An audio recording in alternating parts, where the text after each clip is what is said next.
All right, everybody, welcome back. Ready for another deep dive? Always ready to dig in. Okay, good.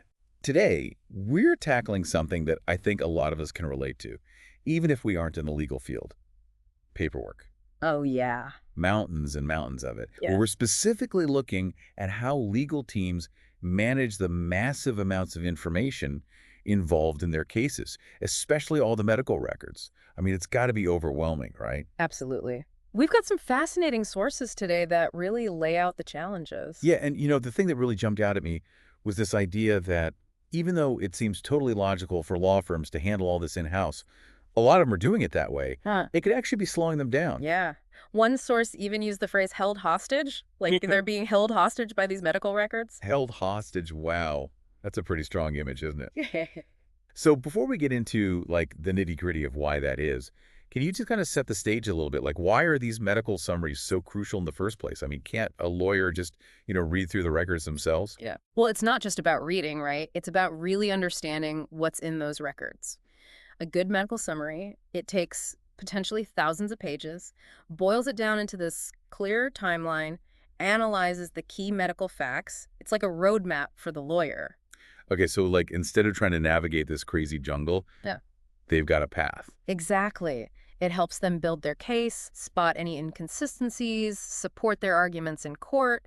Imagine going into court without that. Oh, yeah.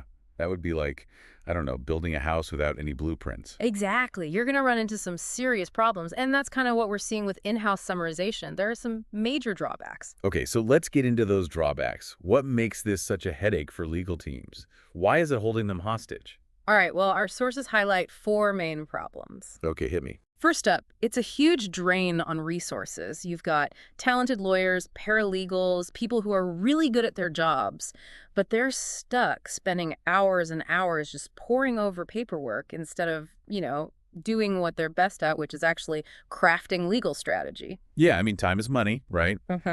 And legal expertise doesn't come cheap. Exactly. It's not the best use of anyone's time or skills. Second problem, turnaround times. They can be a real nightmare. I bet. Think about it. These internal teams, they're juggling multiple cases at once, right? And deadlines in legal cases. Yeah, they're not messing around. No, they're not flexible at all. So getting these summaries done on time, it's a constant battle. Okay, so you've got the resource drain, the time crunch. What's next? Well, all that pressure, it leads to the third issue, which is accuracy. Oh, yeah. I can see how that would happen. And even the most dedicated team, the best paralegal in the world, everyone makes mistakes, especially when they're under so much pressure, right? And on top of that, we're talking about complex medical terminology. Definitely not easy stuff. Not at all. And a simple misinterpretation, it could have huge consequences for a case. That's a bit scary, honestly. It is. And then all of that combined, it creates the fourth problem, which our source also mentions, burnout. Yeah, all that stress, it's got to take a toll. It absolutely does. You're pushing these legal professionals to their limits. It impacts their well-being, and ultimately the quality of their work suffers too. It's just not a sustainable system. So in-house has all these issues, but our source points to outsourcing as a potential solution. Is it really the answer, though? Is it like a magic bullet? Well, it might be more effective than you think. First off, speed.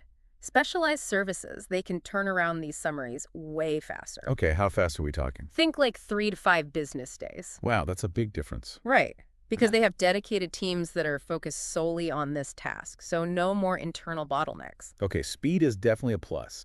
But what about accuracy?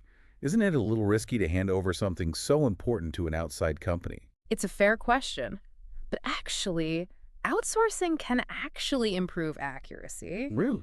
Think about it. These services, they have teams of professionals who are trained specifically in both medicine and legal terminology. They're going to catch all the nuances that even a really good but overworked paralegal might miss. Okay, I see what you mean. So you're not just saving time, you might be getting a better product. But let's be honest, this kind of specialized service, it's got to cost a fortune. That's what you think, right? But the thing is, it can actually be more cost-effective. You've got to factor in all the overhead that comes with in-house teams. Like what? Give me some examples. Salaries, benefits, all the training that's involved, software, the list goes on. Outsourcing, it cuts out all that overhead. Plus, a lot of these services, they use technology to streamline their process. That means more efficiency, lower costs. So you're saving time, you're saving money. That's pretty convincing. But I got to be honest, I'd still be a little nervous about handing over that much control. It's totally understandable to feel that way. But reputable outsourcing services, they really prioritize security and quality control. In fact, our source even highlighted one company called SummaryDesk that's really interesting. They actually guarantee HIPAA compliance. HIPAA compliance, for those of us who don't speak lawyer, what exactly does that mean? Good question. So IPAPE, it's a set of regulations that protect the privacy and security of all those patient health records. So super sensitive information. Absolutely. And in this context, what it means is that Summary Desk, they follow all these strict procedures to make absolutely sure that those medical records are only being accessed by people who are authorized to see them and that everything is kept confidential. Okay, so peace of mind for both the lawyers and their clients. Exactly. Something else our source mentioned about SummaryDesk, they talked about them having this multidisciplinary team of experts. What makes that so special? Well, it means you've got doctors who are reviewing all the medical details, making sure everything is accurate. And you've also got legal professionals who are making sure that the summaries are actually usable in court. Oh, so It's like having this all-star team that's dedicated to your case. pretty impressive. But this whole discussion, it's making me think bigger. Yeah. It's not just about medical summaries. It's about the future of work in general. I agree. It's a great point. We're seeing this trend across so many professions where people are turning to these really specialized services to streamline their work and make themselves more efficient. And it's working. It really is. It makes you wonder, is this the key? Is recognizing and utilizing really specific niche expertise? Is that the path to success? Not just in law, but in all kinds of industries. It's definitely food for thought, isn't it? Absolutely. Okay, so if we pull back and look at everything we've talked about today, it seems like outsourcing these medical record summaries, it could be a huge win for legal teams. I think so. They free up all this time and all these resources. They potentially get a better product, maybe even save some money. Yeah, and it lets them focus on what they're really good at, the strategy, the advocacy, the actual lawyering. Right, right. And it makes me think about our listeners. If time is really a lawyer's most valuable asset, and most lawyers would probably say it is, what could you achieve if you suddenly got back all those hours that you were losing to these administrative tasks? Yeah, what could you do with that extra time, that extra focus? That's something to think about, isn't it? Thanks for diving in with us today, everyone. We'll see you next time.